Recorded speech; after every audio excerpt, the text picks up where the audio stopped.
of the Lake did not give Arthur the magical sword Excalibur. Rather, she gives us soap. To make matters more unique, she actually became soap. If this sounds too unreal to be true, buckle your seatbelts, because this tale of Washington's Lake Crescent is quite true. Now, before I jump in, I do want to warn you that this story is both sad and entails violence. It is not for the faint of heart, but if you like true crime, this will be right up your alley. So, without further ado, let us talk about the story of Lake Crescent's Lady of the Lake. In the foothills of the Olympic Mountains in Washington State lies Lake Crescent, a beautifully scenic lake that is as deep as it is cold. In the summer of 1940, the lake became positively chilling despite the warmer, sunny days. A body would be discovered. The face of this body was unrecognizable, while the rest of it had deteriorated to a strange, putty-like soap. The Lady of the Lake, as she would eventually be known, stumped police for more than a year. After all, it is hard to identify someone who has no face or fingertips. Hallie Latham was born on a farm in Kentucky to lower middle-class parents. Her upbringing was average, if not poor, plagued by farm chores and a lack of opportunities to overcome her situation. By her teenage years, Hallie had set out in search of a better life for herself. She would find herself going through many moves to different states. She would find herself with a husband or two. The Southern girl would eventually find herself in Port Angeles, Washington at the age of 35. By this time, Hallie was twice divorced and thought that maybe the third time would be the charm for her love life. She worked at the Lake Crescent Tavern as a barmaid, and this, as you can imagine, provided plenty of opportunities to meet eligible bachelors. One of these eligible bachelors, by the name of Montgomery J. Illingworth, who went by Monty, was a regular at the bar due to his occupation as a beer truck delivery driver. He was described as charming and rugged, and Hallie was instantly smitten with Monty. They would eventually go on to date, but not for long, before tying the knot in June of 1936. Unfortunately, Monty was just as hard-hitting as he was handsome. He was known for his temper that was often unleashed with his fists, which unfortunately Hallie frequently took the brunt of his rage. On more than one occasion, the police were dispatched to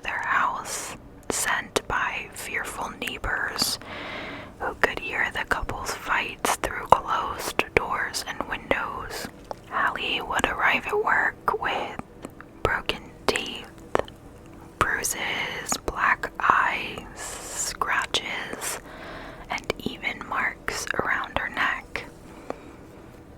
So very clear to the people in her life that she was being abused. And despite all of this, Hallie remained in her marriage. A little over a year after becoming Monty's bride, just before Christmas in 1937, she disappeared.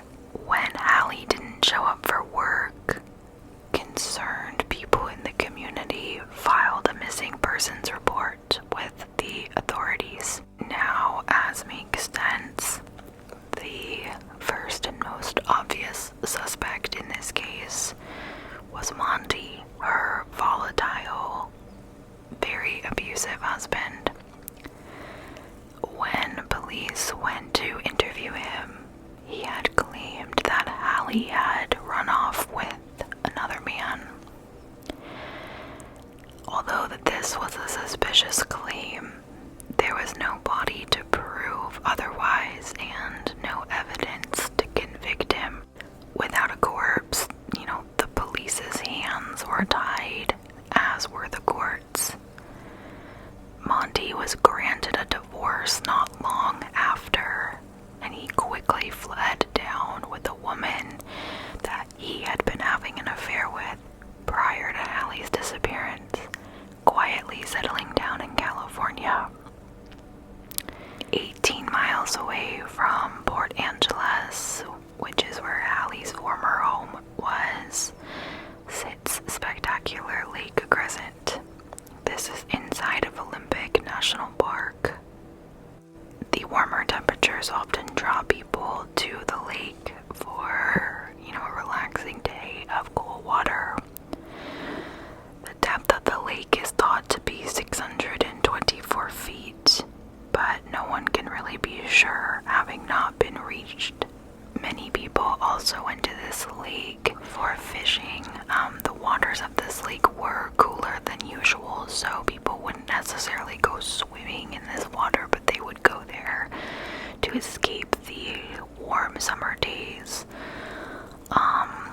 But like I said, fishermen really liked this spot, and it was on such a pleasant July day in 1940 when two fishermen set out in their boat. Near the middle of the lake, the men spotted a floating object. Seeing masses suddenly bobbing in the water wasn't too unusual for them.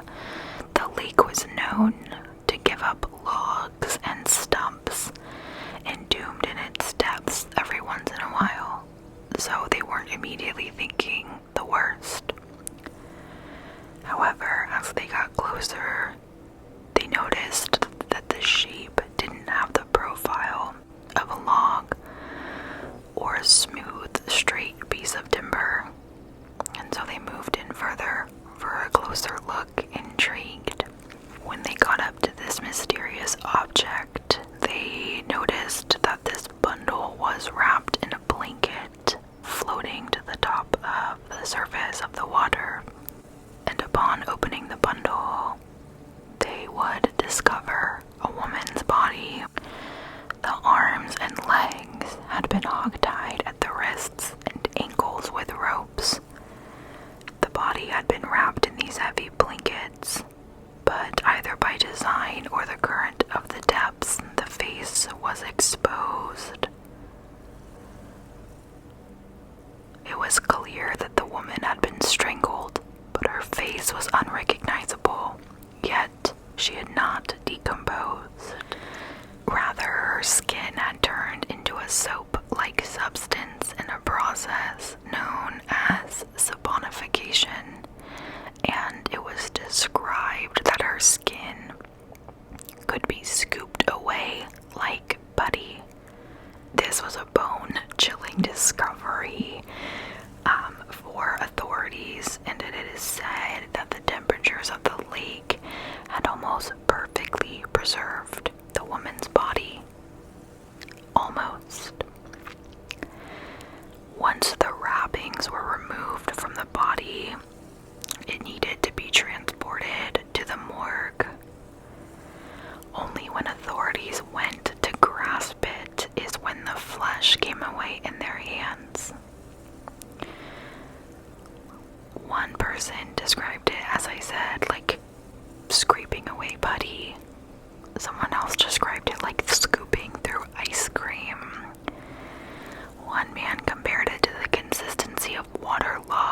ivory soap. The lake often released natural objects to the surface, yes, but not often did it give up its dead. The body's macabre decomposition was a mystery at that time. The public was understandably captivated by this grisly discovery, especially considering that Lake Crescent is over 600 feet deep in parts. Due to the publicity that the discovery garnered, the pressure was on to find the identity of both the woman and her killer. Harlan McNutt, a post-medical student, would be the one to perform the post-mortem examination. The body was female. Her face and fingertips had been stripped away, while the flesh of her torso, legs, and arms had gone through the saponification. The natural fats of the woman's body had interacted with the minerals of the lake. The result was near perfect refrigeration of the corpse, preserving it until it rose to the surface and was removed from the cold water. Nobody knew how long she had been at the bottom of the lake. McNutt determined that the cause of death was strangulation. Her body also showed evidence that she had been badly beaten prior to her death. Her chest showed signs of extensive hemorrhaging, while the bruising on her neck was almost as fresh and colorful as the day it was received. This grisly discovery fascinated everybody, even the public, and there was kind of this mysterious myth of the lake that the lake would essentially, how do I want to describe it?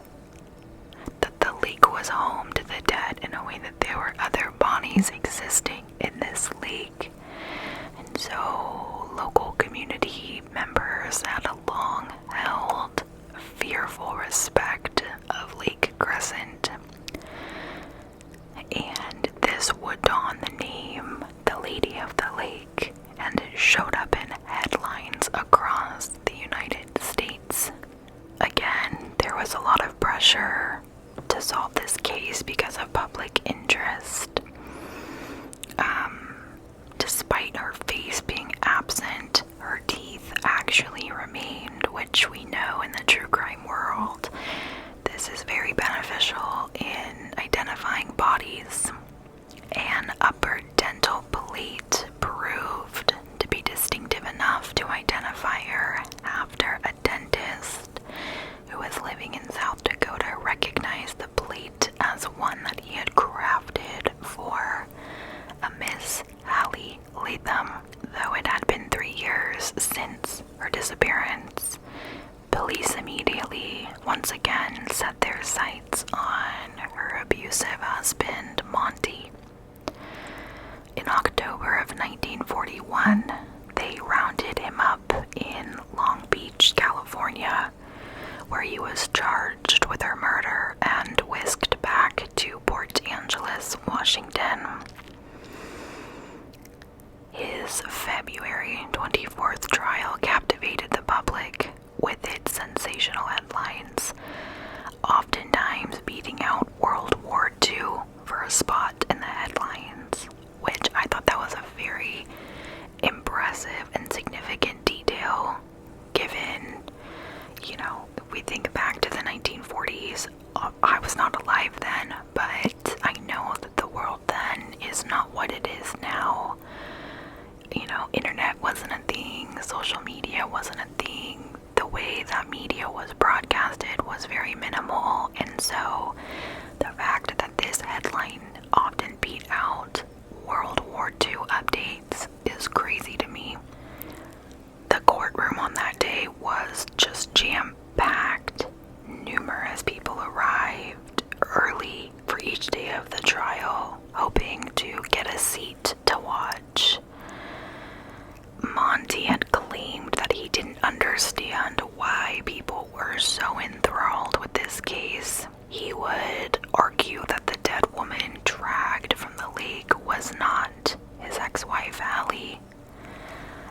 Monty had told police 3 years previously she had left him very much alive for another man. Monty claimed with his charming assuredness that Hallie and he had fought in December of 1937. He described it as one of their typical spats, and he had stormed out the apartment to blow off some steam. But when he had returned, Hallie was gone, never to be seen again. Monty supposedly chalked it up to his wife just abandoning him and told the court that he had filed for a divorce decree not long after. Now, I just want to say what I'm about to share is just my opinion, just my perspective. As a little PS side note, I have had some people on the channel recently, like 2 or 3, so not many, say that I can come across as judgmental, and it makes me really sad because I don't intend to be judgmental or disrespectful. But I'm just gonna say this. Even if this were true and that's what I believed, that, Monty and she just got in a fight and then she leaves. I mean, if you really loved her, would you not go to the police? Would you not file a missing persons? I don't know, maybe I just think differently. I really don't know, but it just kind of bugs me. That his immediate reaction is to think, oh, well, she left me, let me get a divorce. I don't know, there's a big question mark for me there. So back to this trial. The state attorney argued that Hallie and Monty's relationship was volatile and that he had murdered Hallie in one of their numerous fights. Monty would say, quote, "I struck Hallie, she struck me, but I didn't kill her," end quote. And then the defense called Hallie's former dentist as their witness, who testified that the distinct dental plate was made by him for Hallie several years before. And what's more, the woman's friends and coworkers positively identified the clothes found on the corpse as clothing that had belonged to Hallie. This evidence was considered largely anecdotal, but the prosecution wasn't finished. And for those that may not be familiar, anecdotal evidence is evidence that is based only on personal observation. It's collected in a casual or non-systematic manner. So you can't convict someone strictly based off anecdotal evidence. Just as a little FYI. So a day or so before Hallie's disappearance was reported, Monty had asked a storekeeper near Lake Crescent for 50 feet of rope. The man had sold him the rope, uncoiling it from a large wooden spool. That spool still had the same rope on it, and the fibers matched the remnants found binding Hallie. Investigators surmised that Monty became unhinged during one of the couple's fights, which is not a far fetch in my opinion, which went from his typical beatings and escalated to strangling Hallie to death. They surmised that he then carried her lifeless body from their apartment and shoved it into the trunk of his car. He would then drive 20 minutes or so to Lake Crescent, stopping at the general store along the way for this rope. He would pull near the water's edge and wrap his dead wife's body in blankets and this rope, then hauled it in a towboat. And so, under the cover of night, he ferried this gruesome package to deep water, attached weights to the rope and rolled it over the side of the boat into the cold, murky water, so the body would plummet to the depths of the lake. And to some, it seemed like this task would be a lot for one man, and rumors began to swirl around that maybe Monty had an accomplice in this part of the crime. However, nobody else was ever charged. And I'll be honest, I don't think it's too much for one man. Like, if you are that determined not to get caught, I think he could have done it by himself, but that is just my opinion. Once the trial was complete and it was time for the jury to go through their deliberations, they only needed 4 hours to find Monty guilty of second-degree murder. There is very little written about how he handled the conviction at the time. Now, Monty only received life imprisonment instead of the death penalty, which was actually astonishing to a lot of people given the time that the death penalty was more common. But even more astounding than that is that he only ended up serving 9 years of a life sentence, being paroled in 1951. At the time of his parole, Monty would move back to California, and he would ultimately die 23 years later, while Hallie's legend as the Lady of the Lake continues to haunt the disturbingly deep pool of water that is Lake Crescent. The Lady of the Lake is a tale of murder and the hunt for a killer that has absorbed readers and storytellers for generations, and is one of the most enduring legends on the Olympic Peninsula. Okay, so that concludes the story of the Lady of the Lake, Hallie Latham, whose body turned into soap.